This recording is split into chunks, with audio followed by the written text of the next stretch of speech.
السلام عليكم ورحمة الله وبركاته. عاملين ايه؟ وحشتوني والله. بصوا بقى.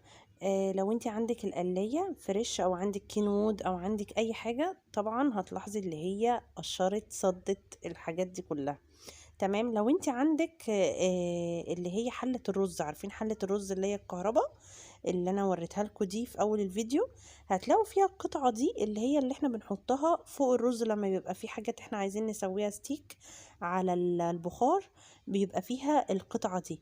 انت هتعملي ايه بقى؟ هتروحي فكة المسمارين دول كده، تمام، وشايله الاتنين دول طبعا لاني مش هتدخل في القلايه، وهتستخدميها على الشبكه. بص انا حطيت حبه بطاطس، تمام، فرم. حطيتها من غير اي حاجه طبعا، اللي هي بتبقى جاهزه دي، متفرزه جاهزه. دي ما تحطلهاش اي زيت خالص خالص، هي بتبقى اساسا نص قليه. تمام. وشغليها البرنامج بتاع ايه، بتاع البطاطس. تمام. هتطلع زي الفل، ولا هتلزق ولا اي حاجة، ما شاء الله تحفة. وطبعا استخدمي بقى القطعة دي بالنسبة لنا يعني جامدة جدا. يعني اللي عندها الحلة بتاعت الرز دي تطلعها، يعني عايزة اقولك اساسا انا الاوان خلاص بقى طلعيها كده. يعني هي كانت مركونة عندي من ايام ما اتجوزت. تمام.